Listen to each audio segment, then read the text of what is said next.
This week on Habari Live. This week on Habari Live. Interview with Delinda Kay,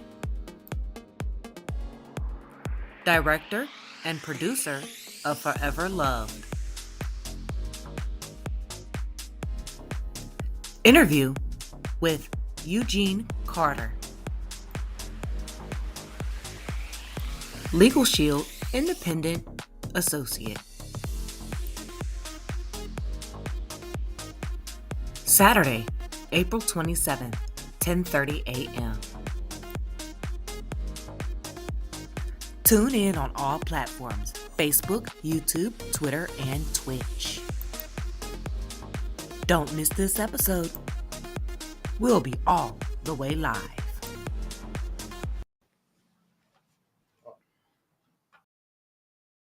Habari Entertainment proudly presents Habari Live. Habari Live. From Phoenix, Arizona. And you're listening to the Habari Live podcast. The show that brings you news, sports, and entertainment for people who love HabariEntertainment.com. Here are your hosts, Iesha, Jimmi, and Damon Dipleen Ellison. Let's get it going. We are all the way live.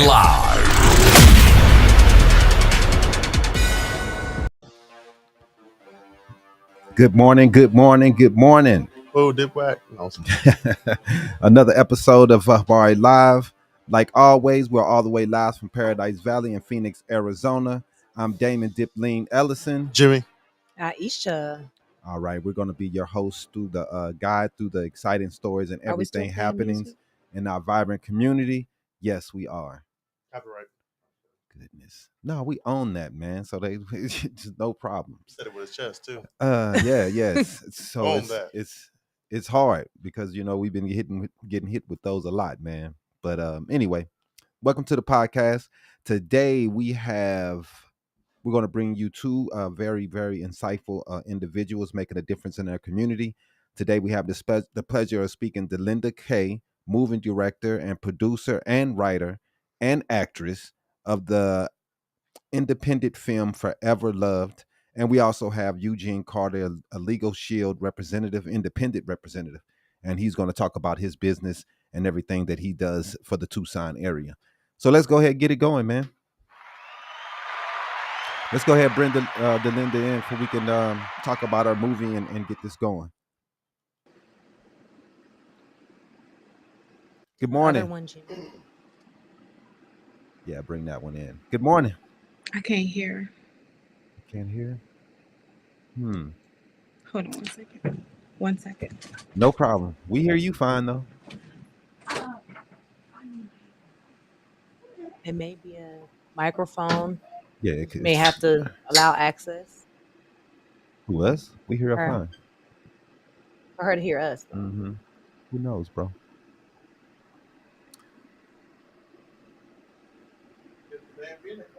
Right. Well, I mean, while we're sitting here for a second, we are going to go through some of the stories for the week. We'll be talking about Trump. We'll be talking about parenting. Harvey We'll be Weinstein. talking about Harvey Weinstein, Got some more Diddy news for P. you. Diddy, or Diddy, or whatever you want to call him. We'll be talking about him also. And, we'll be talking about the Suns also, man. Just whack, man. It's just whack. For the Lakers, I can't disrespect them too bad because we're not looking. You're looking just as bad as they are. Right, he did say it's just basketball, man. And after doing this for 20 years, I don't know, man, but hey, everybody's different. You Sorry hear about us now? Hello? I can hear. Can you hear me? Okay. Yes, we hear you fine. Okay, sorry about that. No problem. Let's go ahead and get this going for we can talk about your movie. We was able to watch a little bit of it and catch it and see what you were doing there. We see that you are a super individual wearing all these hats. You're the producer, you're a writer, you're a director, and you're also acting. How do you do all these things at the same time? Is what I'm trying to figure out. I just do it. That's everyone asks me that question. I just do it. I mean, you got to get it done. If you're passionate about something, I'll tell everybody, just do it. So, it's hard. I won't say it's easy. Right. It's hard dealing. You have multiple personalities to deal with. But I guess my personality takes me a long way. Yeah, man. That's a big deal to be able to do all this and then put all this together. What were your inspirations behind starting this project to get Forever Loved off your mind and onto the creative landscape? Well, I normally just do dramas and nothing really about romance. And I Okay. have a follower that follows me since the beginning. She Uh-huh. inboxed me and wanted me to do a romance movie, and I kind of fulfilled her request, and that's where it came from. But Okay. she didn't give me any idea. She just wanted something nice and no sex, no cursing. And she's like, can you do something similar to that? And I did, and that's how it came. Man, that's amazing. So she was your inspiration behind creating this film and everything? Yes. For sure. So what themes or messages do you hope audience will take away from your film? Don't well, Forever Love, I want the women, especially, not even just women, men, if you've had previous relationships that is causing you to not forgive, Hmm. to forgive, because forgiveness is for you. Right. And you can mess up your own blessing if you just hold on to that bitterness and harbor that. Let them people go. Don't give them power over you. And that's what the biggest lesson is, just to let love come in. Hmm. Everybody is not a problem. Everybody is not an issue. And just ask for discernment. Yeah, I saw that the lady that was the star, she had a past where it was abusive past, Hmm. and the gentleman abused her, and Hmm. it was hard to let go of that trauma Hmm. to be able to accept the new person and accept that love. And I know that's something that a lot of people are dealing with, because we do harbor a lot of whatever happens in our environment. That's what creates us. So it's hard to not harbor those feelings sometimes and use that as ammunition towards the new person that you're with. That's true.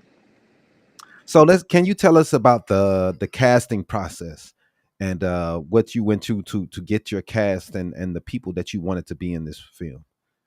My casting process is probably different because where I'm from, there is not a lot of resources. Hmm. I'm not going Hmm. to say it's not a lot of people that don't want to act, but the group of people that's in that movie, majority of them have been with me since I started. Okay. So and I believe in giving everybody a shot. If you're passionate about it, if we share the same passion, I know we're going to do the best that we can. So Hmm. I kind of I leave that door open for anybody who wants to act. So that's how my casting go about. I'll try to give anybody a chance, and I'll work with them, one on one, Hmm. and that's kind of how that happened. The lady who played Alexis, she had been waiting on her lead role, and that's who I saw when I wrote the movie. So that's how she landed that lead. That's amazing. I know you're out there and you're in Virginia, right? Yes. Hmm. So you filmed there. You did everything was shot in Virginia. What city out there were you guys are in? We were South Boston. Not really South Boston, as much more so Danville, which is the city Mm, over, sister mhm. city. Um, 434. yeah, So four I through throw that four. out. That's great. That's great. But yeah, that particular movie was all in Danville. My next film is mostly Raleigh, Durham. Mm, So definitely, man. I mean, I know it has to be tough, in that area. Not a that was lot of people are trying to create movies or bringing movies to the forefront. mm, I know it's tough trying to find the finances, trying to get the it resources, is. get everything done.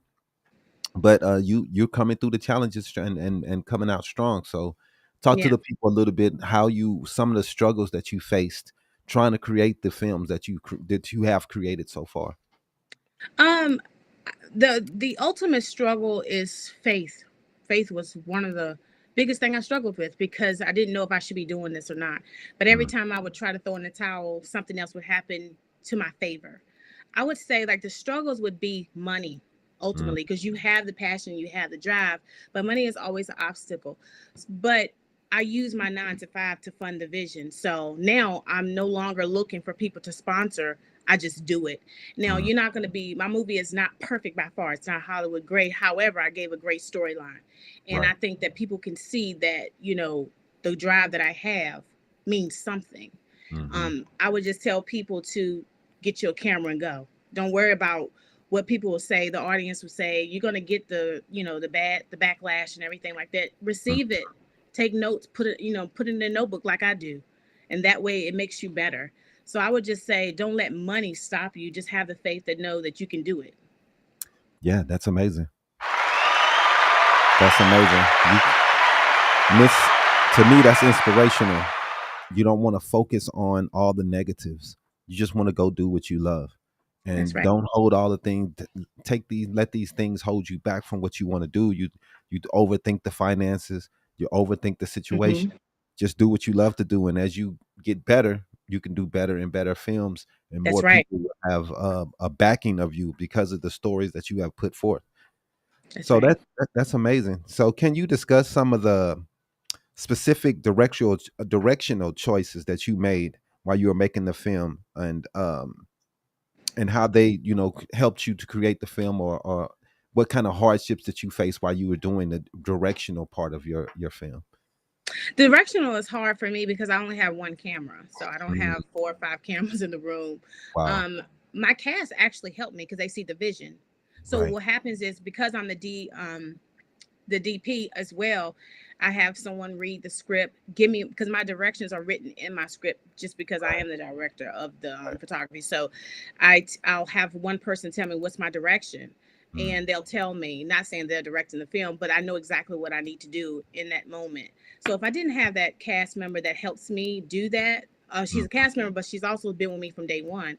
So if I right. didn't have that, I would struggle because it's hard to do it on your own. So it takes a team, it takes a cast that believe in the director. So my struggles would definitely be, first of all, making sure everybody know their lines, and if they know the lines, it's easy. If they don't, it's difficult because you got to figure out a Mm, way to film where don't look like they don't know their lines. So that's right. probably the biggest struggle. Other than that, it's smooth selling.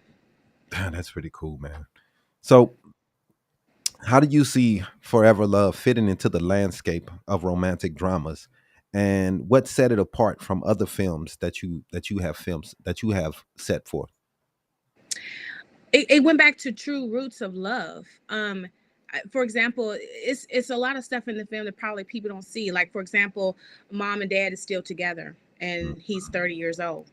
It showed to our mom. It showed also how a mom had struggles with a son that gets on her nerves, and he looks like a deadbeat. So right. it showed that she favored another child. So it's a lot in the film that people just looking at the love, but it was a lot going on in the film that you could have took away from it. So it set it apart. True love. The whole, I don't want to give it away because I can give it away if you haven't seen it. But just put it like this: I wanted to go back to the days of Love Jones, and when that was a real love movie. You know what I'm saying? So I wanted Mm. to go back to that and focus on the love part and nothing else. Yeah, that's amazing. I mean, lot a lot of movies are pushing away from the romance in movies. You don't see too many romantic dramas anymore. Right. Or even going away from the rom-coms. You don't see as many as those anymore. That's true. You I don't know if we're going away from love or what's going on, but but it kind of seems like it. It's Those true. movies are losing audiences. It's kind of weird. But for all involved, what do you hope? And that's not what I want to do. Are there any personal experience of anecdotes that influence the development of the story of your characters? Yes. I took some pieces of my life and Hmm. put it in that movie. I won't say which ones, but Right. most of everything I write has something to do with me, Hmm. or trials that I went over. For example, the largest part in that movie was therapy, and a lot of people run from that. Yeah. And I just recently started going, so it's like, it's the best thing I ever done. Right. And when we was raised up, we wasn't therapy wasn't talked about. So Mm-mm. putting that in that movie, I wanted to shine a light that it's okay to go to therapy. It's okay to get help. It'll help with all the past trauma I had childhood trauma. So Mhm. putting that in the movie, I wanted to shine a light on that it's okay to go and talk to somebody. Yeah, I mean that it's hard for a lot of people to admit that they have issues to be able to go to have to talk to someone. That's right. It's a tough situation, and especially in our community, we don't think we need those things. Even though it may help you to make better choices, to feel better about yourself. I do think it's something that people should look at. If it's Hmm. something you have issues, you feel like no one's listening. Those are people that definitely would listen and talk to you and try to help you to move forward. Right. So we have one last question here I want to ask you. Mhm. Um, what's next for you when it comes to creativity? And do you have any upcoming projects that you can share with us? Yes, I do have some upcoming projects. Escape Devotion is going to come out very soon. We're talking about within the next 3 weeks. Hmm. That is a thriller. It is bringing domestic violence awareness. Hmm. And I do have a rom-com coming. I know you mentioned that earlier, and Hmm. it's called New Man Pending. So I'm hoping that will drop in July. So I do have those two for sure coming out within the next couple of months. Man, that's And awesome. creatively, nothing different right now. My main focus is to get out there, and and let everyone know what we're trying and how we're passionate about what we do. So that's Hmm. my main goal. I mean, I know it's very, very difficult to get people to pay attention to what you're doing, and you're doing everything great, and you're going out there and you're letting people know what you're trying to do, and that's like I said, it's very difficult because It's very people don't pay attention to anything until everybody else say that it's good. that's true. That's So very it's a tough thing. But who tell us some of the people that you're looking up to? Do you look up to the Tyler Perrys? Who were some of your influences that got you into directing? a lot of people think I look up to Tyler Perry, and it's cool. I do pay homage to him because he paved the way. But honestly, the person that I admired, who Hmm. got me started, was Angela Bassett. So Okay. she's the reason I really want this so badly because I mean it's to the point where you remember when What's Love Got to Do It came out. Hmm. I was so obsessed with this lady. I stole the movie out of a video store. And my mom, oh gosh, I got whooped for that. And I still remember this to this day. But that's one of the people who I really look up to. And I really love Denzel Washington because, Man. as big as he is so humble. Yeah. And I listen to a lot of his motivational speeches and stuff. So I really I look up to them because I my first love was acting, but of Right. course there's no resources here for that. So I decided to start my own brand. And that's what I'm doing. Now I do admire Tyler Perry. I admire what he's done for the Black Hmm. Yeah, community as man. far as everybody's coming behind him. Oh Yeah. yes, I would love to have a conversation with him. He could teach me so Right. much. Man. But ultimately, the reason why I'm doing what I'm doing is because of Angela Bassett. Wow, that is a great, great role model. She's a fantastic artist, fantastic actress. She's just man, and to be, I don't like to talk about age, but you see how she still looks so great and Killer. keeps herself in such great shape. And I think she's in her 60s now. Yes, So she and is. she's magnificent, still looking amazing. And you have Yes, to give it up to her, man. She has definitely absolutely. move the goalposts for Black women when it comes to acting and acting and doing more and than most in the Yeah, business. that's So true. she's a definitely a industry monster and a beast Yes, when she it is. comes to the history and the people she's played has Hmm. been, man, it's just she's played some of the most influential people in the past and just some of them the biggest stars when it comes to Disney and whatever everything else, man. She's just It's a great role, amazing. definitely. Yes. Well, Delinda, we really appreciate you coming on and talking about your movie. Did you have any questions that you want to ask? Because I know you were a fan and checked it out. Is No, there gonna be thank a you, part y'all. two? A part two for what? A I never th- know. oh no. Everyone's asking that. No, ma'am. Well, I mean, I figured it was gonna be a part two, given the way that the movie ended. Right. So that's why I was like, oh, okay. Now So you next sound time we like my go to mom the now. baby. We're gonna get the baby loved, forever loved, right? Right. Could definitely be a spinoff, but no, she got that baby. Right. Okay.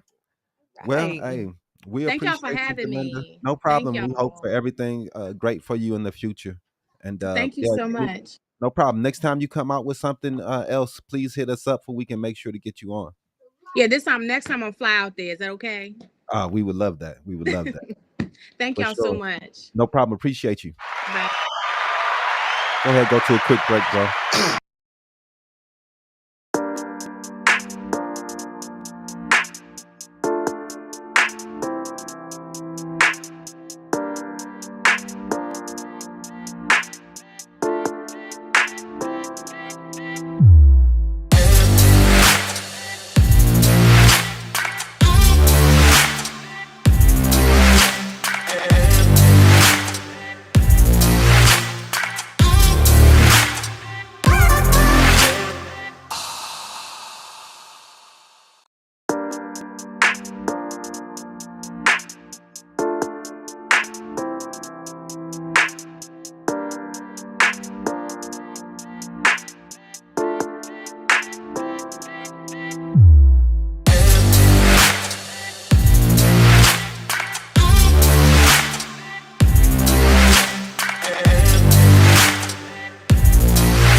You might want to switch that back to you too while you at it.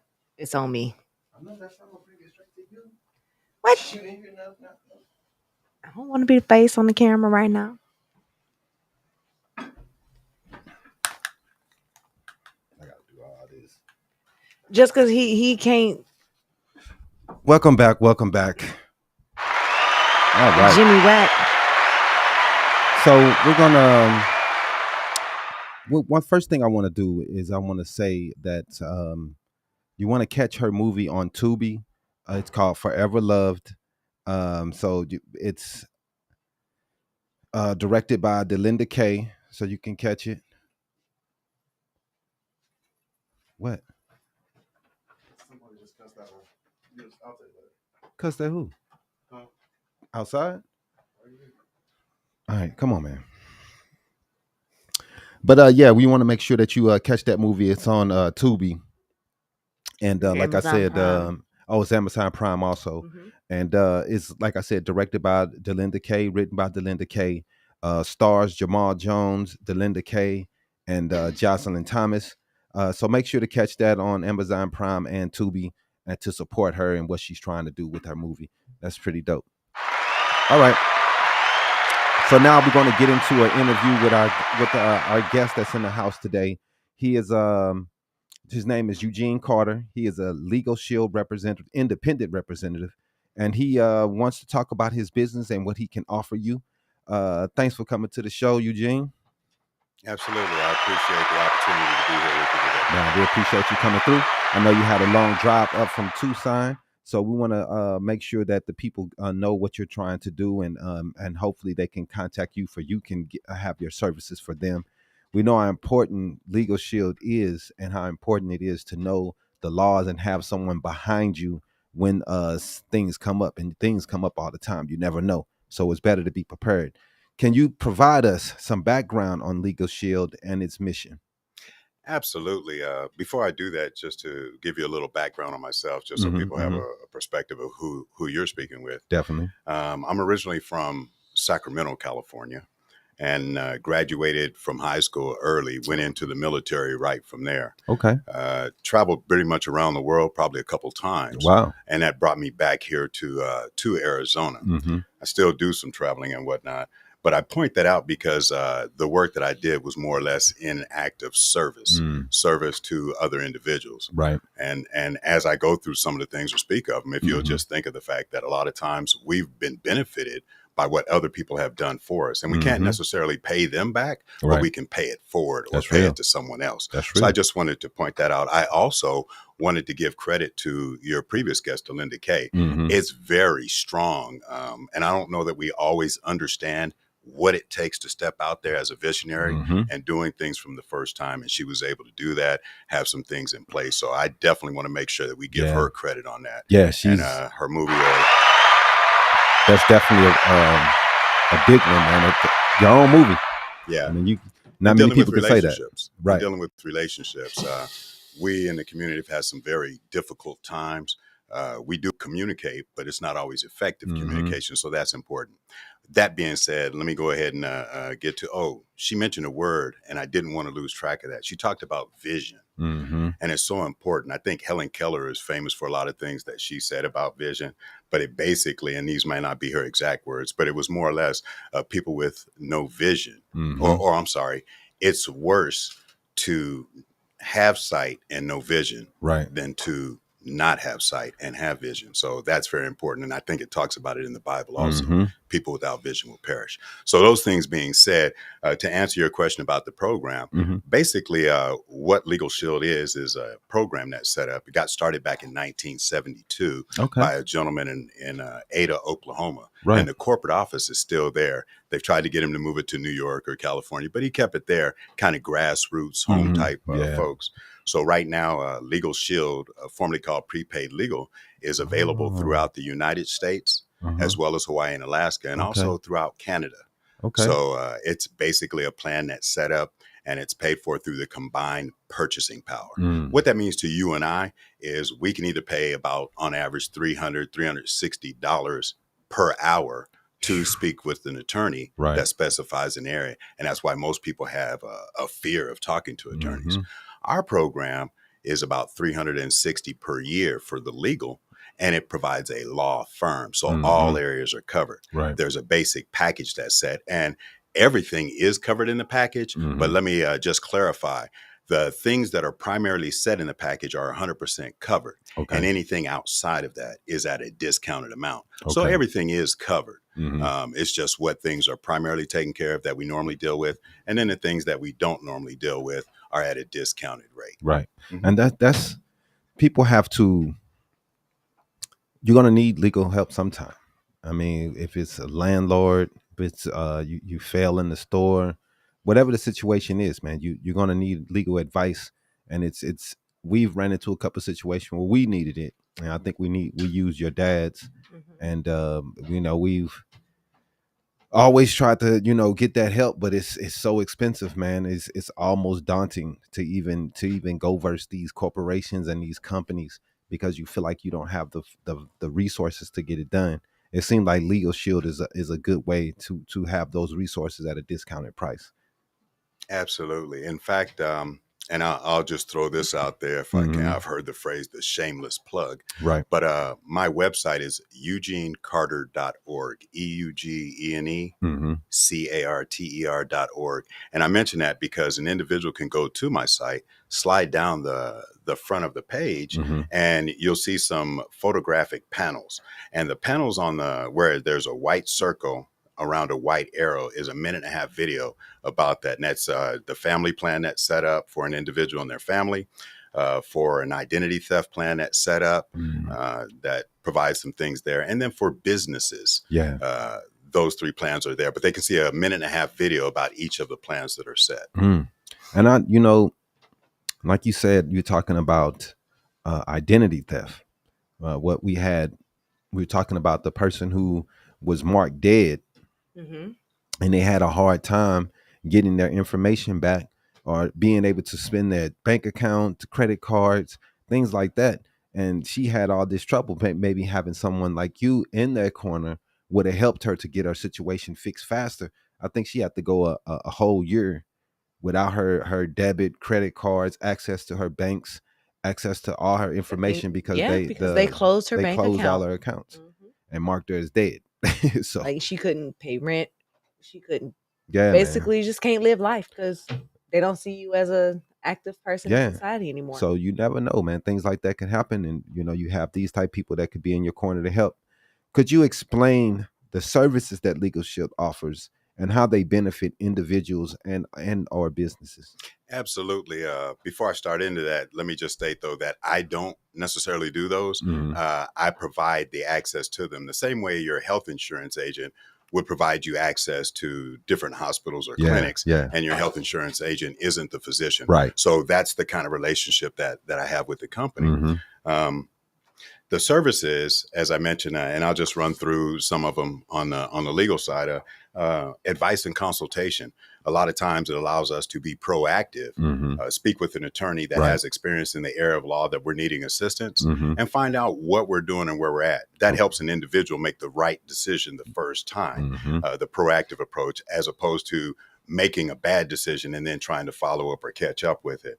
We also review documents, things of that nature that we deal with, because we're signing contracts all the time. And you can best believe whoever put that contract in front of you had their legal resources look over it before it got to you. So it only makes sense that we have somebody, if we can afford to, have them look over it and advise us to what it is, because as somebody told me, I can read it. I know it's everything that's there. And I said, well, that's true. You can read it. But do you understand the language of legalese? And if you don't, you probably need an interpreter there. Not only that, but an attorney explained to me one time that when you step in the courtroom and you're going through all of that, if you represent yourself, what you're basically telling the judge and the other attorneys there is that their time in schooling and experience is really wasted because you can handle it. So why did they have to go? And so they can kind of take that offensively as well. Just to go real quick through some of the other things, there's civil trial defense, income tax audits, up to 40 hours to deal with that if you're in that particular situation. And we understand the IRS is putting more agents out there. Residential loan document review, family matters, name changes, things of that, will preparation, and traffic issues, another big thing. And so any other documents or things we're looking at all fall under that. Anything not in that particular purview is going to be at a minimum of a 25% discount. It can be a 100% discount, but a minimum of 25%. And that's going to cover us across the country as well. Man, like I said, that's for the person, the common person, to be able to have access to something like that at that discounted price is awesome. I mean, because it's so expensive to even talk to a lawyer for an hour. And if I might address that as well, if you would think of it this way, as I mentioned, you can pay $360 per hour or for an attorney, or $360 per year for a full law firm and some other things. And the way that we do that is through the combined purchasing power. See, you can go to an attorney and talk to them and pay that hourly rate, but all of the people that have the plan, a percentage of their membership goes toward the law firm. I don't know what the current numbers are on that, but a few years back, say about 4 or 5, what that equated to is that $30 you paid a month equated to a check that went to the law firm for a little over $600,000. Wow. So you can imagine if you have that phone and you pick it up as much as you need at the $30, as well as the other things I previously mentioned, but the law firm's getting a check for $600,000. Wow. So we're not typically the only client, but we tend to be the number one client. Wow. And that puts us in a position of power. It allows us to be proactive, to find out things. And if you think about it, having a law firm or access to a law firm can do things for your family that you can't necessarily do yourself. That's real. That is real, man. Because, I mean, we all run into situations where we feel as though we need someone to help us to make us to understand situations and why corporations and companies are able to do things and we can't do anything about it. You have someone to talk Absolutely. to, because I feel as though, man, all the time, man, normal people are getting bent over because we don't know the law, and they know that you don't have anybody in your corner to help you out in the situation to be able to legally know the terms and everything that's going on with it. That's correct. Yeah, so I heard it also said one time, the law is legal, not logical. So we may think of things from a logical standpoint, and we may have different logic as how we look at it. But when we get into the courtroom, if an officer of the court is not there to help us, then we're kind of stuck. It kind of be like a rugby player going out on an NFL team to try and play, or someone trying to play volleyball on a basketball court. Right. You may be an athlete, but you're on the wrong field for your possibilities of winning. So you definitely want to have somebody there that can assist and take you through those areas that you don't know. Man, I mean, we talk about it all the time. People that think they know more than the professionals. I mean, we have people online, they do it all the time. They think they know more than professionals, or some guy online says something. So now they're pitting their whole life on what some dude posted online and not going to a professional. Like he said earlier, man, to think that you know more than a person who's dedicated their entire life to this topic, this project, whatever it is, and you think you know more because you read some research online, that's insane. And there's people out here that's like that, a lot of them. And it can be the same situation, but the circumstances are different. A quick example on that, I spoke to a lady, this was a few years back, and she was looking at a traffic citation. And again, as I mentioned, our thing there is to try and keep points off your driving record so your insurance doesn't go up. That's real. They don't reduce it after a period of time. It stays up there. But also to fight against the cost factor that you're dealing with. So a friend of hers had the same type of ticket. I don't know if you remember the traffic cameras that we had in place. So we had those. This was going on. And someone had spoken to her about talking to an attorney, whether it was with our plan or just in general, but speak to a professional in that area. And she said, well, I don't really need to. A friend of mine's father had the same type of ticket. We'll deal with it that way. Well, she went in with that information and it did not work for her because it wasn't the same circumstances that she was dealing with. So again, another lesson is you may know somebody that has that situation, but your circumstances are different. And because the circumstances are different, now you walk in, as I gave that example earlier, you walk in on the basketball court with your volleyball. It's not going to do you too much good. That's real. Can you name some of the common legal challenges that your clients face? And how does Legal Shield help to address these common issues? Well, as I mentioned, I'm not an attorney, so right.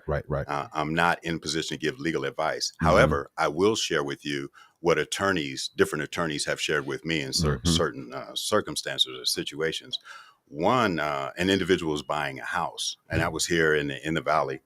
He was buying a house, and in the area where the houses were set up, the contract for purchasing a house had some language in it, and he had already set up. He was going to get it, but he wanted to have the law firm look over the paperwork. And when they looked over it for his best interest, they said, hey, there's a couple of things in here that aren't really necessary. You may want to talk to them and have them pulled out, because it was about a $10,000 addition. Wow. Now, that's a lot of money. 10,000 is a lot. Yeah. But when you finance that for 30 years, 20 years, 30 years, financing it, it's a whole lot more money. Yeah.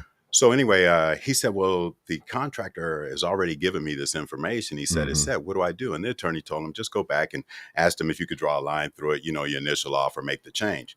Well, he did that. And the guy told him, no, I'm not going to change that. He said, well, why not? You know that doesn't need to be there. And the guy said, that's true. That's true. But if I do that for you, I know that you'll tell your neighbors about this, and then they'll come to me and deal with it. Right. So he neglected to change it. The gentleman did not buy a house in that area. He bought a house across the street in different development. Okay. The key thing there was that $10,000, whether it was paid out in cash finance, he didn't incur that cost, but the other people in that area did. So that was one area. I know with traffic situations, I got pulled over one time and I was doing some work. I was going to do an employee benefit. This was a few years back. I was taking my youngest daughter to school. And so I was driving a little bit faster than the speed limit. I think I was going relatively with the flow of traffic. But when the officer pulled me over, and I don't say that this will be the case or anything like that, but I think it had something to do with it. He saw that I had that information, and he knows we have attorneys that will go to court and fight in that particular case. And they're very effective. They're very good. Now, let me also state that that does not mean that it's okay to drive badly or incorrectly. I don't want to give that impression. But you do have a representative to go, and they will act in your behalf or fight for you. Yeah. So he looked, he said everything, and he said, well, he said, I'm going to let you go. I know you're in a hurry. You're trying to take care of those things. I do have to cite you. And his reasoning, this was on the highway. He said his reasoning was his wife had received a ticket. So what would it look like if he let me go, but his wife had to deal one? The important part of that was I took a picture of it, faxed it up to the law firm. The attorney looked over it and said, this is what we would fight for to help you out. I had subsequent question or conversations after that, and I heard people talk about moving traffic violations and the thing that they dealt with. And when I understood the cost differential of what I received right off the top versus what everybody else was telling me, I became very humble and quiet. I was very appreciative of what I had, as well as they fought to make sure I didn't have any points. Well, they didn't have to do that in that case because he gave me the minimum, again, of what the attorney told me they would fight for. So it allowed me to go ahead and take care of it and know where I stood. And if it had been bad or off, then the attorney would have been able to let me know that as well. And since I don't have that knowledge, having somebody that does, I knew where I was at as I walked into the courtroom or the situation. So it was very beneficial there. And so it's several situations like that. They're just things that we deal with on a regular basis, as you pointed out earlier, where if we don't know the rules, we can't properly deal with it in our best interest. That's real. So that really becomes the key thing, to be proactive, to be knowledgeable as you step forward so you know what you're dealing with. Right, man. You don't want to go into a situation where you have no idea what's going on, and the people on the other side of the table have all the power because you don't understand the legal jargon. You don't understand the way things are done in the legal environment, and you need someone there to watch over what's going on. And translate, of course. Right, exactly. You have, for every business, for every company, even rappers, musicians, they all advise you to have someone legally there to help you to make decisions before you sign contracts, before you do anything else that you may do. So what is the process like for someone to become a client of Legal Shield, and what can they expect from their experiences? Absolutely. It is on a monthly basis. I do have some clients that just pay for it annually. The process would be generally, hopefully, to get the information, but they could sign up on the website. It allows that opportunity for them to do it no matter where they're at. It is secure as far as the information is concerned, and that's both on the legal and the identity theft. Because of briefness of time, we just won't even jump into the identity theft portion. But people can find, as I mentioned, that 1.5-minute video on the website, and they're also able to look a little bit further just under that paneled window. It'll say more details, so they can find out more information there or give me a call. As I mentioned, it's a month-to-month basis. We are talking or looking at people when we look at that, people that understand the benefit.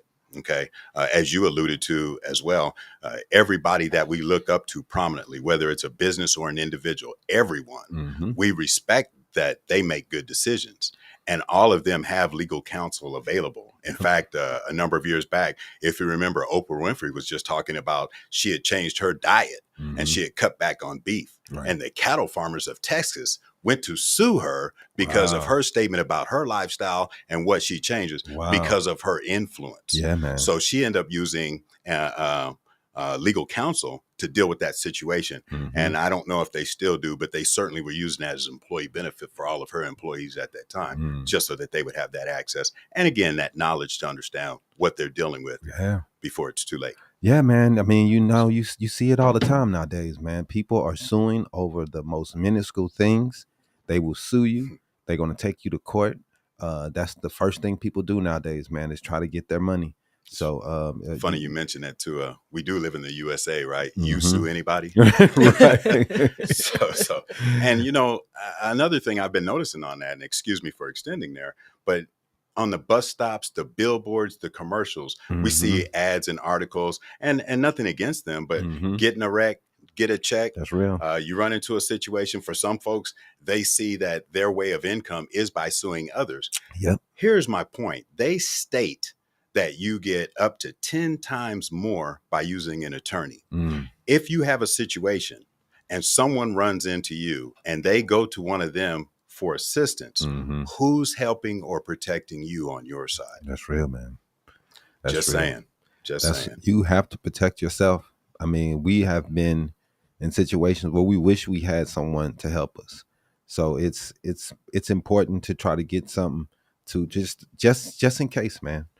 So looking ahead, what are your future goals and aspirations for your independent legal shield? And also talk to people about if they do purchase legal shield, how can they make sure that you are getting the credit for it, right? By going to my website, and thank you for asking that. Going to my website, eugenecarter.org. Okay. By going there, then they can converse with me. They can sign up there. It'll make sure I'm set, and that'll allow me to be their particular agent. There are a number of agents across the country, just like there are a number of realtors across the country.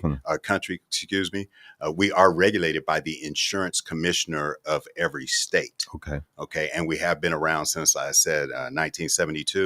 And most of the attorney generals endorse or support the program. So the credibility and everything is there. Again, it's been around since 72. It would not be around today if it weren't.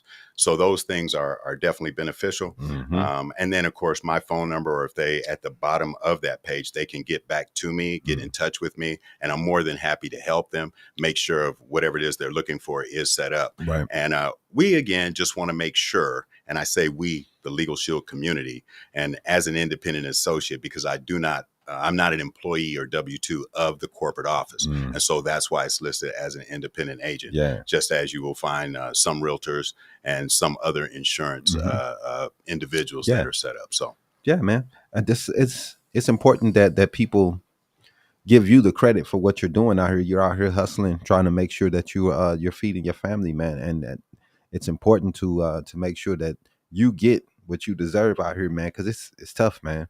I'll also throw in, if they do reach out to me, then I can show them very clearly how they can get a 30% raise if they're a W-2 employee, because we do have people that work sometime, part-time, as well as full-time. And if they're interested and they're a W-2 employee, I can show them how they can get a 30% raise effective their next paycheck. Yeah, man, that's awesome. And I'll show them the information and the resources, so it's just not my word. That's very important. Most definitely. So we appreciate you delving into Legal Shield's background services and the approach for future direction, providing the great insight and for the audience of Habari Live. We really appreciate you. We're going to take a quick break, and we're going to come back with a Habari News Weekly.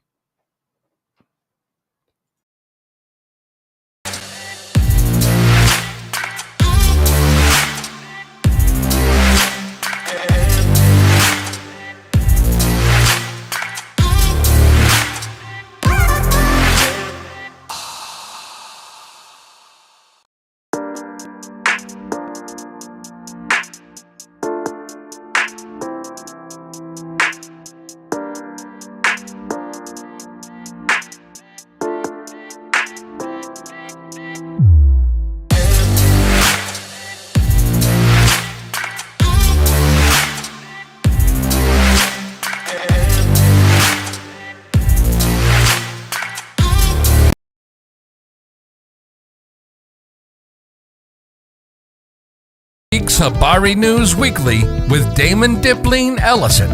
Sponsored by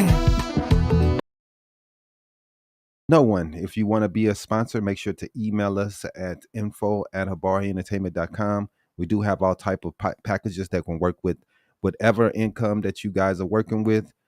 We just want to connect with companies and make sure that we can help you to get the word out about what you're doing.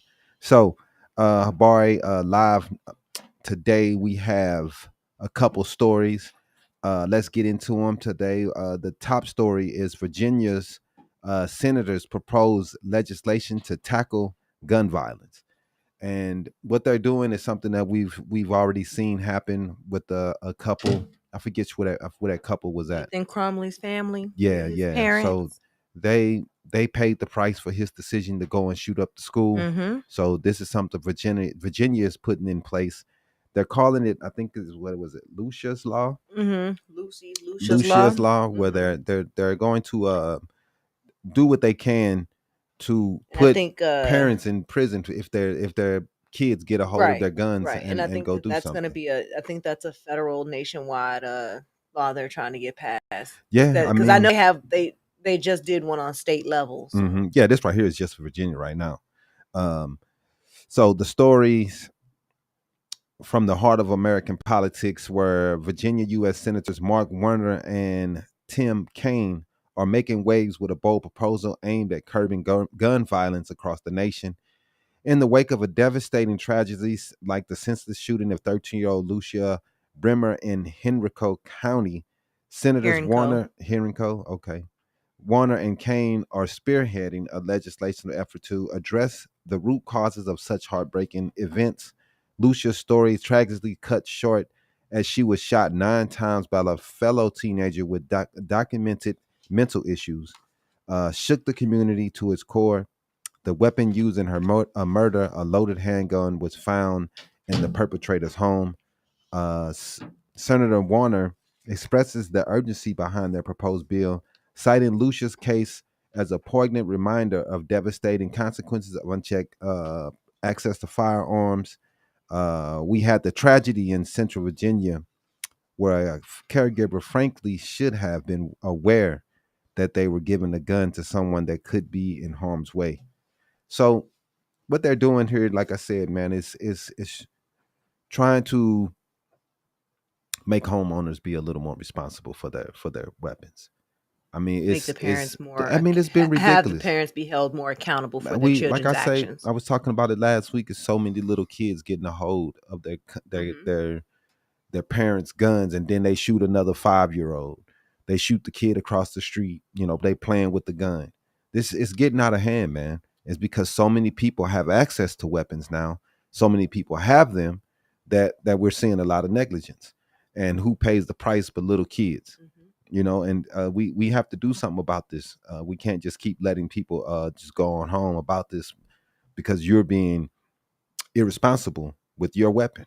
It's not locked away. It's not put away. The kids can just get it. We had one where the little boy went into the glove department and got the gun out. Mm-hmm. I think they're trying to charge her also. You know, these situations, we people think that, I can just keep man, look, you have that weapon. You have to be responsible for anything that happened with it. And that's why I always say to people, man, you got a weapon, you better keep it locked, you better keep it put away. I know a lot of people don't like that because they think they might need it because they've watched so many movies and everything. They think they're going to get to it and roll around and shoot. Children shouldn't even be aware that it's even in the home. No, but some people think they need to teach their child. Youngest 10 years old, they're teaching them how to shoot and have access. And we've seen that backfire with a gentleman with a 10-year-old killed his dad and the roommate. You know, then that happened here in Arizona. You teaching these kids and they're not mentally there yet. That's unfair to them in my view, that you're putting them in these situations. We're not on the Perry in 1825. You're not protecting the farm in 1900. It's different times, bro. Right. I mean, I understand what some people are scared of everything and they want to make sure their kid is protected, but it seems like and statistically, more people get hurt by their own weapons than weapons outside of their home. Usually in situations, people don't believe this, but that gun that you purchase is usually going to be the gun that takes your life. People don't believe that, but that's statistically, that's how it goes down. So Senator Warner reflected on the potential impact of Lucia's Law, drawing attention to recent incidents like the shooting of school teacher in Newport News. Maybe if Lucia's Law had been in place earlier, we would have prevented the enormous tragedy that took place, Warner lamented, highlighting the urgent need for preventive measures in addressing gun violence. As the debate over gun control continues to grip the nation, Senators Warner and Kaine proposed legislation stand as a beacon of hope for those advocating for sensible gun policies, with Lucia's memory serving as a powerful catalyst for change. Their efforts underscore a commitment to protecting communities and saving lives. And to me, that's what it should be all about. It can't just be driven by your fear of your neighbor. It has to be driven by how are we protecting the kids and trying to keep the community safe, not just how many guns do I have, and that's what's going to keep the community right, because we got guns everywhere. That's obviously is not fixing everything. Somebody said, "What about grenades pinned like minions?"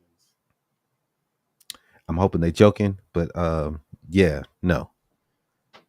What kind of stuff is that? But anyway, yeah, man, no grenades. What? I'm hoping no one has access to grenades, right? And why would they be painted like the minions? Right. And then because you know you're gonna blow somebody up. Right. But I have seen some guns that was painted like super soakers. One dude, he got arrested because he had a gun that was painted like a super soaker. They have guns that have Spider-Man on them and all this stuff. Like, people are really playing around, man.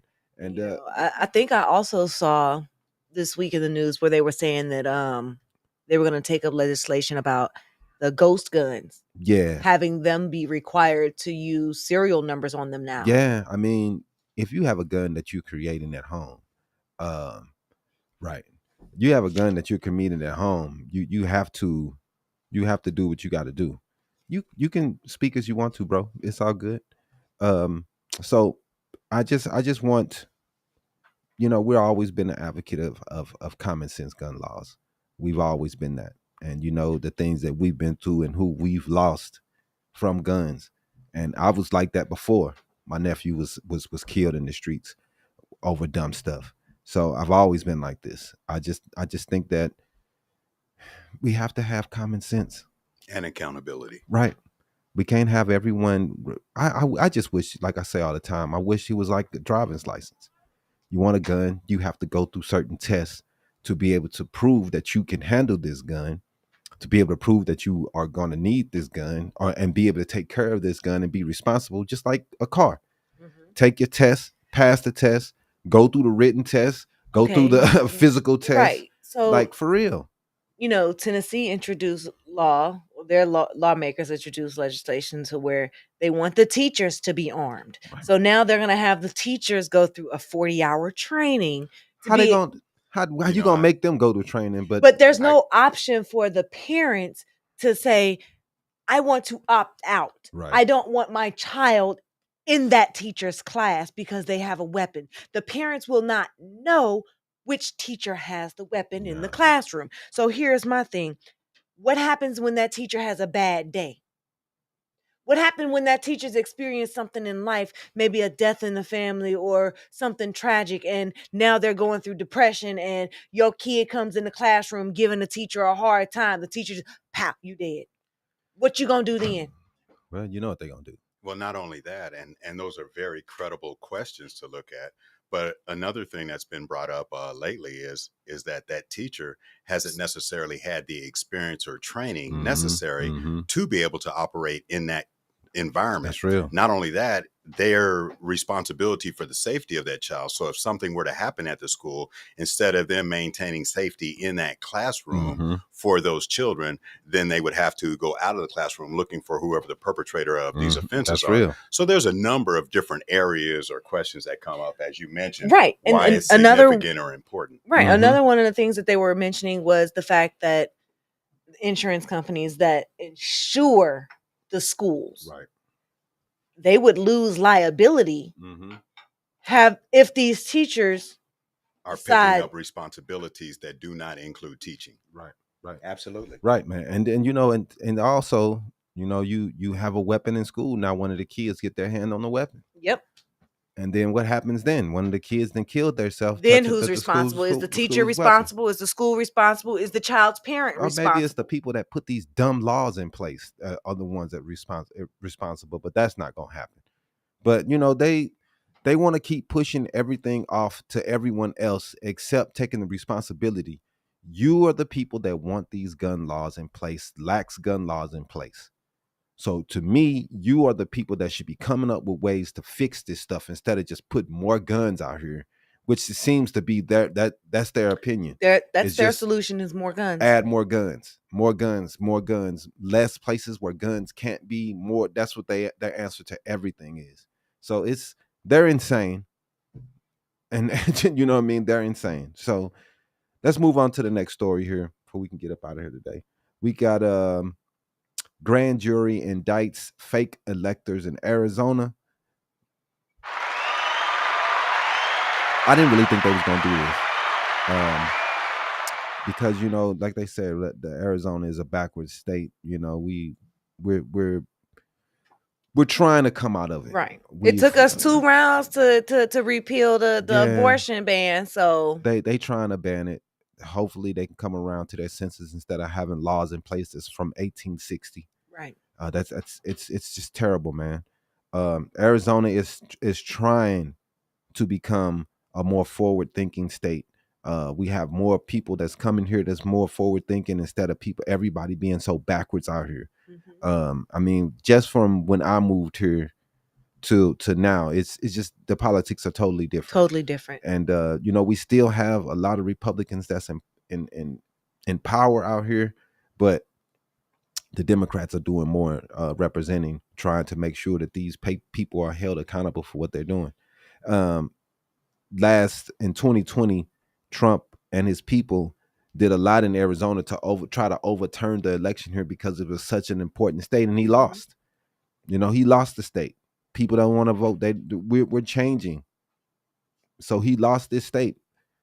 So in a stunning turn of events, the grand jury decision marks a crucial step in holding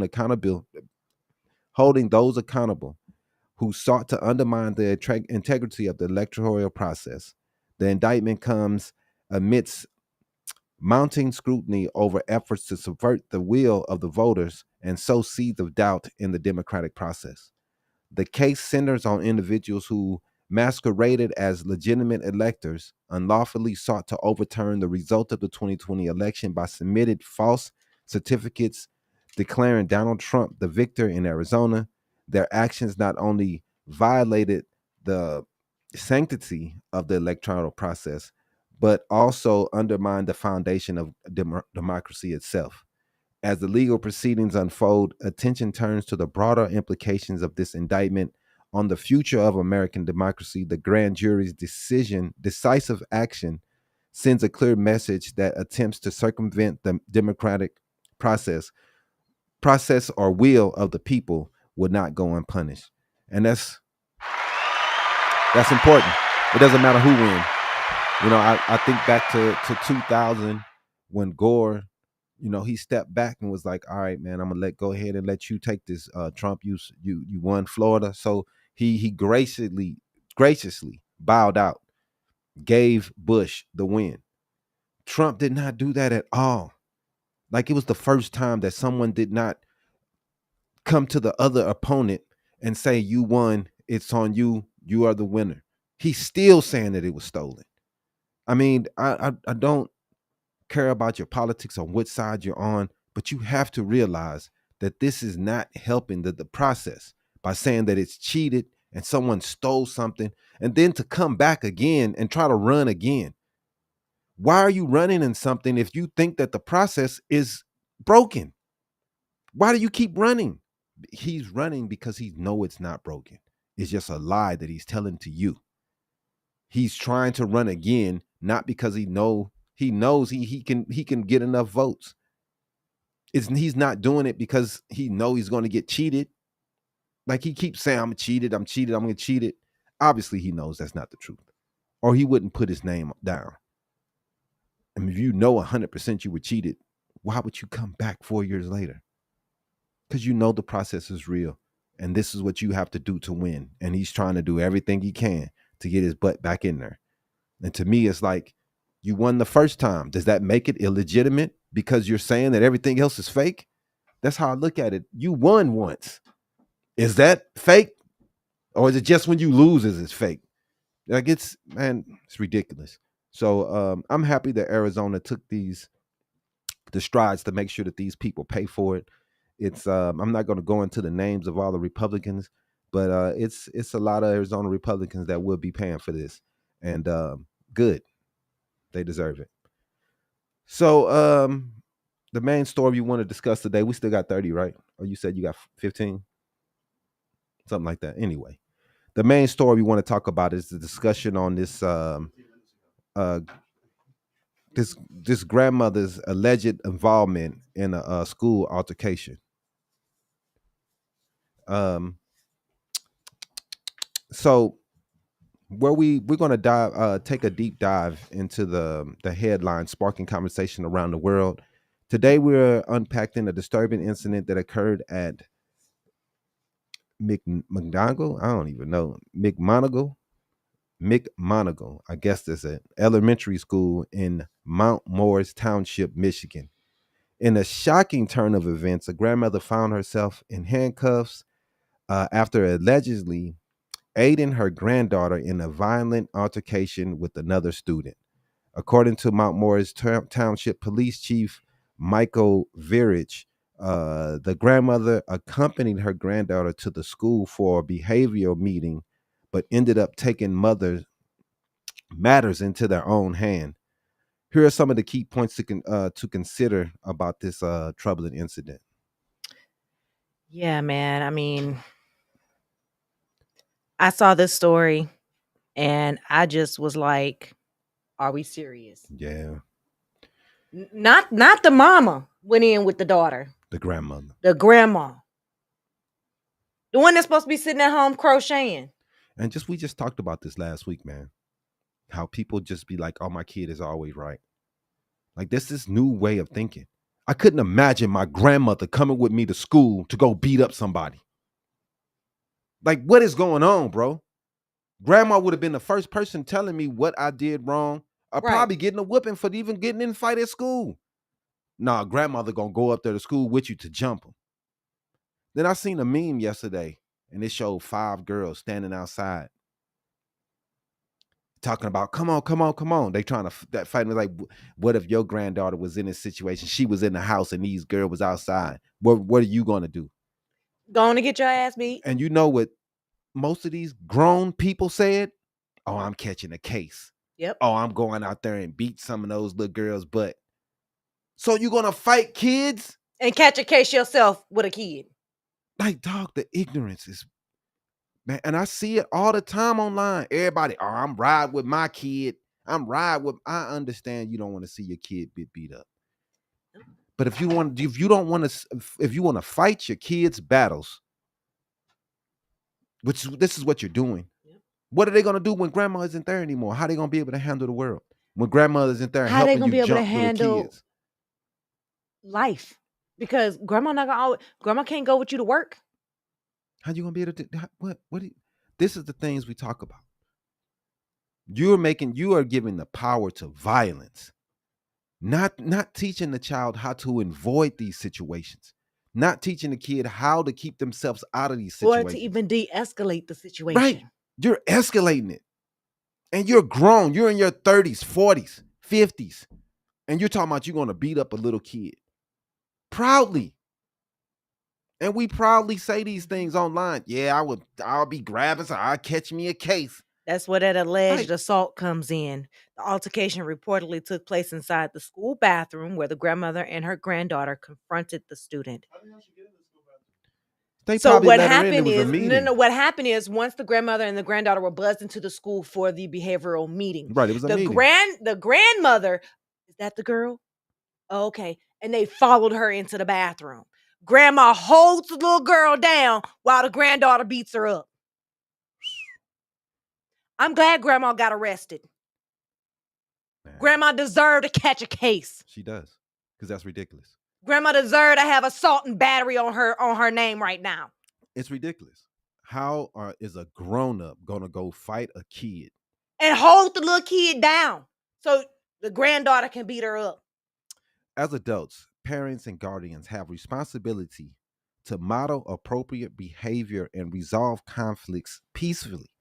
By allegedly participating in the altercation, the grandmother not only failed to uphold the responsibility, but also potentially escalated the situation to a dangerous level. You know, it's some of the things you're bringing out, if I may chime in, these become situations because of ignorance, and ignorance simply being lack of knowledge. Some of them are stupidity, where the knowledge is there, but we act differently, badly anyway. But a big factor is when people don't know what avenues are available for them to deal with certain situations, then they take them upon themselves, and it doesn't necessarily work out in any way that's beneficial for any of the parties that are involved. That's right. So we get bad examples in this particular case, where children are led astray or led in areas that they shouldn't be going. Again, just because people don't know how to deal with different situations, and so they come up with their own remedies, which, as we see, are very terrible. So. I mean, you know, schools should be safe havens for our students. That's real, right? Man. Free from violence and intimidation, right? So the presence of adults engaging in physical altercations on school grounds not only undermines the safety of the students, but it also disrupts the learning environment for everyone involved. Because now school day is done. Nobody in the school is finna pay attention to anything for the rest of the day, because they ain't gonna be too busy talking about grandma beating up the little girl. And some children may end up needing counseling just to deal with that situation. Exactly. Well, So, I mean, the grandmother's arrest underscores the serious legal consequences that can result from involvement in school-related violence. While it's natural for caregivers to want to protect their loved ones, resorting to violence is never an acceptable solution, and this can lead to criminal charges, you idiots. So you want to stop trying to fight. I remember, dude, people laugh at this, but I was getting into a fight, and I was running. This is when I lived in East St. Louis. I'm running from the kid. I got to the front door. My mother locked the door. Anybody else would look at this, and I got smopped up, bro. Oh, y'all out there fighting? Going to get your ass beat. And she left me out there to get smopped up. I came in the house. She was like, "Go back out there and fight," because the more you run, the more they're gonna pick on you. The more they're gonna mess you and kick your ass. So the minute you stand up for yourself, they're gonna leave you alone. And there's ways to stand up for yourself without having violence. You think it was 4 or 5 boys beating me up? You think my mother went out there and started fighting the boys? She sat there and looked from the screen door and watched me get and laughed. Right. So it's like, dog, we have to figure out what's important. The kids are gonna have to make it by themselves one day. You can't be there diapering them, wiping them up, and wiping them up. And when they're 14, 15 years old, they're gonna have to figure out conflict and how to resolve conflict. I mean, you know, when I was younger, there was this dude my age, and he had pushed Isabella off her bike. And I was like, "Yo, he had pushed Isabella off the bike," and they were like, "Beat his ass." You the brother? They was like, "Go beat his ass." They were like, "That's." I mean, this what they said. They were like, "That's what your big brother would do." Right. No, that was like, "That's what he would do." He was like, "Go beat him up." You have to resolve things at the level of kids. They have to resolve things amongst themselves. Yep, that's what we did as kids. You guys bring up some very good points on what we deal with in society. Again, from a military background, just thinking there's basically 3 places where we learn things. We learn them in the home, where people are supposed to love us and care for us and gingerly feel for us. We learn them on the streets. Those are around people that we're familiar with, people we know, but a little bit harsher situation. And then the third place is in the system, which we hope nobody does, because we know quite clearly nobody in the system, in that environment, really cares. So if we can't learn it at home, and that does include a village, if you will, to raise a child, but looking at different ways of where we can work together to move forward. Because again, one of the things I believe, how do I remember it? It's not our differences that separate us. It's our inability to accept our differences that divides us. So when we can learn how to work in a united front, whatever that front is or that cause, but in a united one, then we can do a whole lot better than when we fight. Because when you break it down, I think we all look for the same basic things. Right. We want to have peace and happiness with our families. We want our children to learn and do better than what we did and continue through life. And I think everybody feels that way. Definitely. So we have to find a ways to do them together so we can progress. Which is our community impact. Incidences like these can have far-reaching effects on the community, raising questions about school safety protocols, parental involvement, and the importance of conflict resolution skills. Yep. It's essential for the community members to come together to address underlying issues and work towards ensuring a safe and supportive environment for all students. I mean, conflict resolution is something we all need to learn from our police, from normal people. Everybody need to take a step back. Everybody's so on edge, and the first thing that they resort to is violence. We have to bring it back. We have to be able to resolve these issues without violence being the number one solution. So as this story continues to unfold, it serves as a stark reminder of the importance of fostering a culture of respect, empathy, and nonviolence in our schools and in our communities. So stay tuned to more of the Habari Live podcast for further updates and in-depth discussions on the issues that matters most. Thank you for joining us today on that story. We're going to do sports real fast. Let's see. I know because Jimmy in a hurry today. Let's go ahead and go to run the sports, man. And hot mess and then questions. Yeah, no. Let's just do the stories and get up out of here.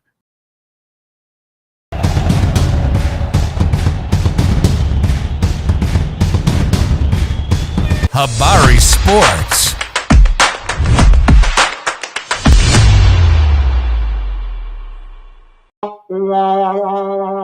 Man, the Suns super suck, bro. Come home to get smopped up again. Oh, man. Yeah, Lakers and Suns, man. We love talking trash to each other, but both of our teams are trash right now. But welcome to Habari Sports, where we bring you the latest updates and analysis from around the world of sports. Today, we're delving into the Phoenix Suns' crucial Game 3 matchup against the Minnesota Timberwolves. The Suns returned home to Phoenix with hopes of turning the tide in the series after falling behind 0-2 against the Wolves. With their backs against the wall, they get smopped up. This game was a must-win for the Suns to keep their championship aspirations alive. Unfortunately for the Suns and their fans, the game didn't go according to plan. Despite playing old Bo to bolster their size advantage against Minnesota, the Suns found themselves trailing at halftime 59-53, I believe, or 51. Anthony Edwards' stellar performance was 16. Man, that dude there is such a buster, bro. I ain't gonna even lie. Anthony nah, I ain't what you talking about, Anthony Edwards. I was talking about Towns. Oh. Yeah. Oh my, he had a shot and he was just sitting there, dog. I ain't gonna Anthony lie Edwards. Anthony Edwards is cool. I like he's really good, I ain't man. gonna lie to you. He's you know, he does flex a little too much. I know he likes he's flexing after everything. He likes he like his muscles. Hey, he deserves it. I mean, but I like him better than I like him better than Cat though. You know, I mean, Cat is a weird dude. But Coach Vogel highlighted the importance of winning the 50-50 balls, which we didn't. The Suns struggled to get momentum in the third quarter because we suck. Minnesota extended their lead, going up by 20 as the Suns continued to struggle, playing one-on-one isolation ball, no passing, because we needed a point guard and we needed a power forward. And I said that. And what we do, we went and got a guard pretty much in Royce O'Neal. Like, that was just a bad decision. It's a concerning trend emerging as the Suns once again faltered in the third quarter. The third quarters have been horrible. I think they had a plus 29 margin over the course of the series in the third quarter. They just demolished us. Yeah, I mean, I looked away. They was 9 points behind. I'm like, all right, cool. We got enough time. We can break it back. It's only a couple stops. Looked away, looked back. 20-point loss already. I'm like, what happened? Yeah, man. So the loss put the Suns in dire situation because no one has ever came back from over the 3. So it's over. It's done. Suns are done. Yeah, the Lakers Wolves will look like they're going to move on to play Denver in the second round. I think the East. I think it's going to end up being between the Celtics and the Bucks. Man, if the Celtics can get past Miami, bro, for some reason that's been a thorn in their side. They've lost to these cats. I don't know how many years in a row. Miami, for some reason, have their number, man. Isn't it like 2-1 right now? It's 1-1, I believe. 1-1? Yeah, that game is tonight. I don't know, Boston, because Boston does so much dribbling and 3-point shooting that it's kind of easy to get under their skin. 23 threes. Right, they did, but I don't know, man. Just depending on the 3-point shot, man. It's like the Suns do. It doesn't work in the playoffs, man. But all right, let's do the hot mess, man, before we can hurry up and get up out of here.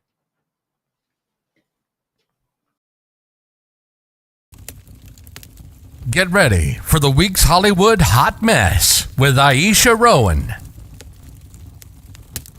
Sponsored by Let's go. This week, Harvey Weinstein had his rape conviction overturned In New York. Let's clarify that because he did have 2 cases, one in California, one in New York. So the one in New York has been overturned. However, they are still fighting to get that retried. Yeah. They want to get it retried. So he's going to stay in jail. He's not going to get out, even though his conviction was overturned. So he might be extradited, they say, to California. Yeah. They said he may be. So what they're saying is that Thursday, the New York Court of Appeals overturned Weinstein's conviction and ordered the new trial, stating that the use of prior bad acts, witnesses who came on the stand and said, yeah, I've witnessed him doing prior bad things before. That was just, they're saying that was, it shouldn't have been allowed. Those witnesses should not have been allowed to be on stand. Only witnesses that should have been allowed is something that pertain to this case. Pertain to that case. Right, exactly. But I mean, Mimi Haley, which is a former production assistant for Weinstein's company, Project Runway, gave a graphic testimony in 2020's the criminal trial in 2020, stating that Weinstein had pinned her down and forced her into sex acts in 2006. Wow. So she's also willing to testify again. Yeah. In the new trial. I think that situation, though, I mean, if you can show that he has a past history of raping women, then I guess that should be, that should be allowed in the court. If you can show a pattern of rape, something that lends to the character. Right, exactly. Exactly. And that's what the court is taking the issue with. They're taking issue with the fact that the judge allowed these witnesses to come in and say that, yes, I have seen him doing bad things before, so it's no surprise to me that he did this.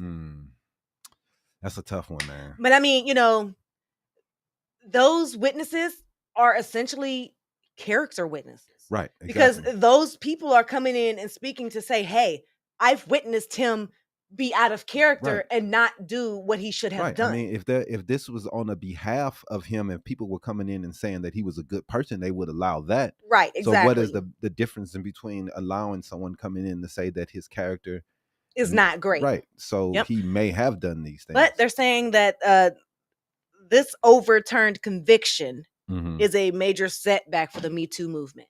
Yeah. Because remember, when the Me Too movement first came out, he was one of the first ones that really got convicted. It's not a setback. Dude is still in jail.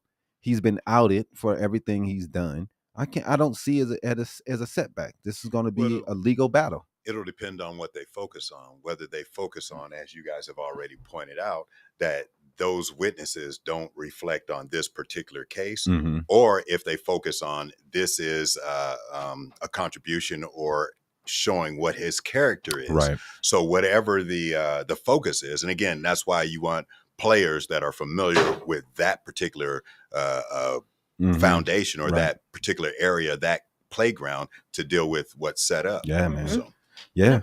I mean, we'll keep y'all updated and see what happens. See when the new trial gets set. We'll let you guys know. And I know that they were saying that the judge also has some biases in place. Yeah, they said that the judge had biases. The one that gave him the conviction was biased because she had already knew how she was going to rule prior to her going into the courtroom. Yeah, and that's not good. So I mean, if they have, my question is, don't all judges, when they look at the case after everything's been given, you're a judge, you should not have any prejudgments. And if they can I'm not saying prejudgments. What I'm saying is, when the case is given presented in the court, right? The judge is sitting there listening to everything that's being presented. Right, but the judge is then gathering in their own interpretation, their own opinions about the case. If she went into this case and already had in her mind that he's guilty, and it's hard to prove that. I don't know how they're going to be able to prove that. But if they can find a way to prove that, text message or some type writing or email, that she said she was going to put this dude guilty before she even listened to the witnesses or all the evidence, then definitely they can get an appeal on that, because that's not right. If the fact that she went in and she listened to the witnesses, listened to everything, and then came to her own conclusion, and before going in to make her ruling, that's understandable that she would have a prejudged. She's like, okay, I've gone over the whole case, I've looked at everything. This is how I plan to go into the and make my judgment, my ruling. I just know if I was on trial, I wouldn't want that. I wouldn't want her to listen to everything before she made her decision. Right. And if there was anything that showed differently, I definitely would want her removed from the case. Right, exactly. But we'll see, man. They'll go through the appeal and go through this and see what happens. I don't think he's getting out of jail. I think he's done. Yeah. But we will see. That was, what else you got? Diddy wants to dismiss some of the claims in one of his sexual assault cases, claiming that he cannot be sued under laws that did not exist at the time of the alleged incident. According to new documents that TMZ obtained, Diddy's lawyers are firing back at claims made by Joy Dickerson. Okay. The woman who filed the lawsuit against him in November, claiming that he drugged her and sexually assaulted her back in 1991. Right. Joy filed 6 causes of action against Diddy. And now Diddy's law team, his defense team, is saying that she can't sue him for a number of those causes because the laws didn't exist when he assaulted her. So he's not protesting, guilt or innocence. He's not saying that, this law was I didn't not assault her, because that was one of the cases also that she brought against him, was that he assaulted her. So an assault and battery case. So it's like 2 of them that, he's not fighting for, but the other ones he is. And he's like, laws didn't exist for that until this so year. I'm guessing the laws didn't exist for the drugging, I guess. It's a New York, I forget which one of the laws it was, but yeah, a lot of the laws was like, especially for the 1990. Yeah. And the law didn't take effect until like 2007 or 2017 or something like that. So that's going to be hard. And he has a lot of cases, man. So they're going to go through every one and try to figure out how to push that one out. So, and that's basically what his lawyers are doing. They're saying that, okay, how can you convict him or make a ruling or a judgment based off of something that happened in this time when we did not have a specific law that covered this type of incident? Sounds like it's a matter of how can you break a rule before it becomes a rule? Right. Exactly. I mean, from my view, just from this, it's going to be hard for them to charge him with something that didn't exist from 91. That's why it's hard to go back. But when it comes to this suing, I don't know if those laws pertain to that, because he's not going to see any criminal charges. Right. He's only going to be sued for liability or whatever pain that she's went through because of the situation. So I don't know if that's going to work, but we will see, man. He has a lot of stuff going on, and we can't say if he's innocent or guilty until he gets that date. And that's where I always stand. And he has a lot of stuff on his plate, so we will see where he lands on that. That's yours. That's you. That's what you got. All right, man. Let's go do this X-Men, and we'll get up out of here. Comic books.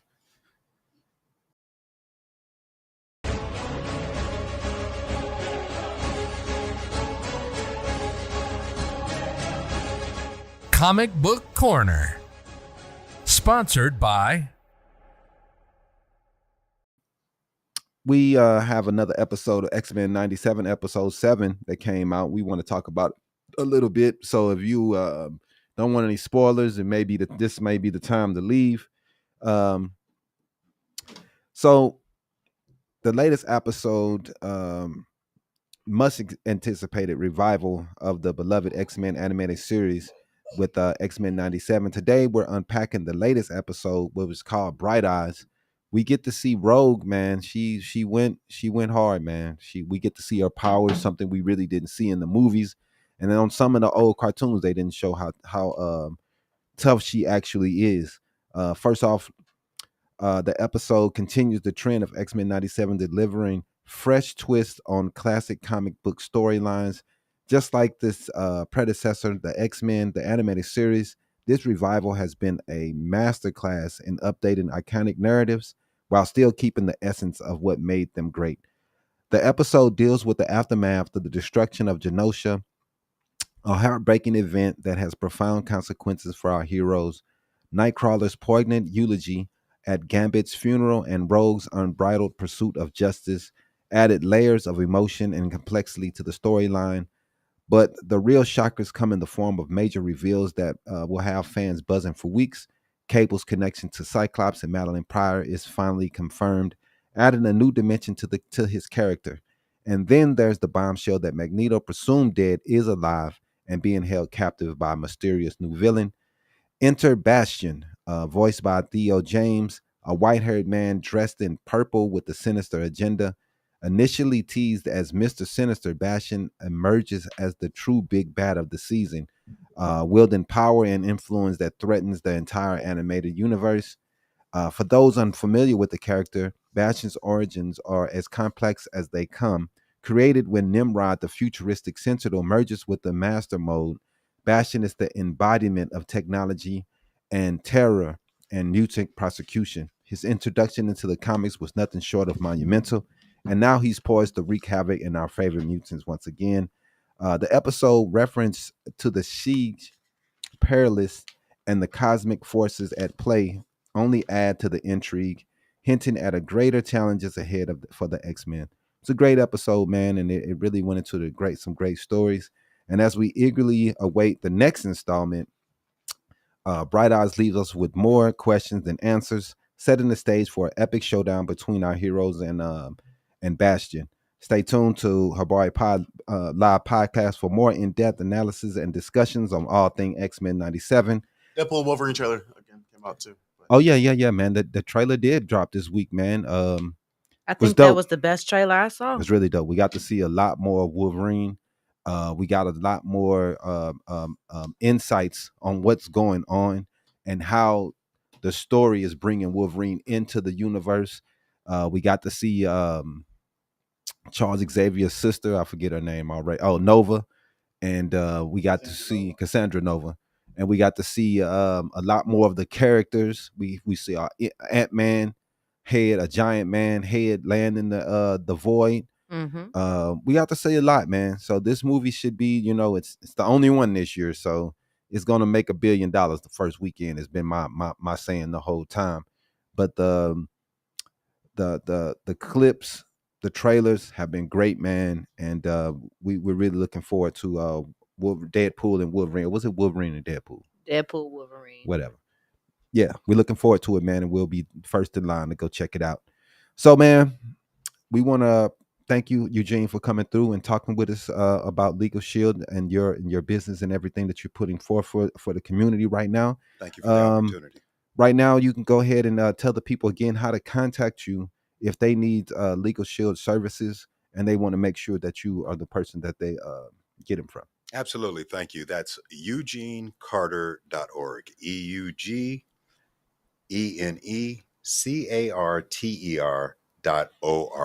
EugeneCarter.org. Thank you. Hey, that's real. Thank you, Eugene. We really appreciate you, bro, for coming up from Tucson and teaching us a little bit more about Legal Shield and the legal services that you guys offer. Thanks, everybody, for tuning in. We appreciate you. Thanks, Jimmy, Iesha, and we will see everyone next week. Holla, holla.